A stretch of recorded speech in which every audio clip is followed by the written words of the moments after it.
9 oy davomida 50 mingta ajrashish bo'libdi. Hozir domla bilan birgalikda mana shu ajrashishlarni oldini olish mumkinmi degan podkast olmoqchimiz. Xudo xolisa foydali bo'ladi. Ungacha hozir texnik jarayonlar bo'lgunicha sizlarga bir foydali ma'lumot bo'lsin deb turib, domlani ham bizni ham tavsiyamiz bo'ladi. Men sizlarga mana shu kitobni tavsiya qilmoqchiman. Bir nechta kitoblarning orasidan mana shu kitobni. Xo'p, Jannat bo'stonidagi oilaviy oqshomlar. Xudo xolisa o'qib foydalangan bo'lsangiz, juda ham foydali bo'ladi. Men ishonaman. Nimada muammo? Men ko'rayotgan narsa er-xotinning o'zaro suhbati kam bo'lib qoldi oxirgi paytda. Erning o'zini virtual hayoti bor, ijtimoiy tarmog'i, ayolning o'zini virtual hayoti bor, ijtimoiy tarmog'i va er-xotinning o'zaro suhbati kamaygandek. Shundan muammo kelib chiqyapti deb o'ylayman. Mana shu kitobni o'qigan bo'lsangiz, ichida 173 kechaga mo'ljallangan mavzular bor. 173 kechaga. Ishonasizmi? Turli xil mavzularda sizdan talab qilinadigan narsa bir necha daqiqa vaqt ajratib bitta mavzu 2-3 bet bo'ladi. Birdaniga tugatib olishlik shart emas bu kitobni. Bitta mavzuni o'qiysiz va er-xotin o'zaro farzandlar bilan birgalikda shu mavzu bo'yicha suhbatlashadigan bo'lsangiz, men aniq ishonaman foydali bo'ladi, xudo xolisa.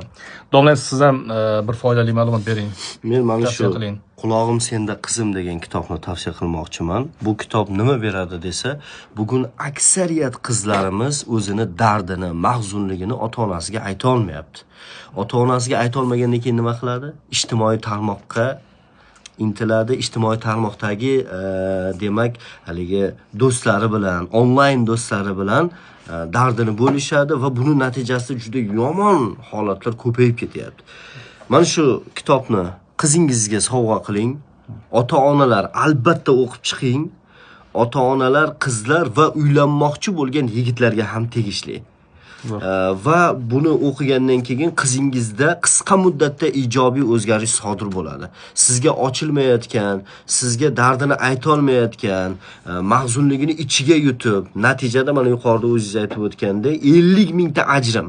Bizni bilishimizcha aksariyat ajrimlarga arizani ayollar topshirgan tomonidan.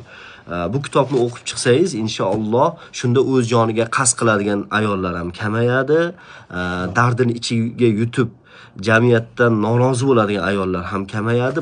Eng asosiysi baxtsiz qizlar va baxtsiz ayollar kamayadi. Rahmat domla. Albatta tavsiya qilamiz. Qulog'im senda qizim, topinglar. Bu kitobni ham, boshqa kitoblarni ham xudo xolisa Chorsuvdagi kitob do'konlaridan topishinglar mumkin bo'ladi. E'tiborga qo'yasizlar.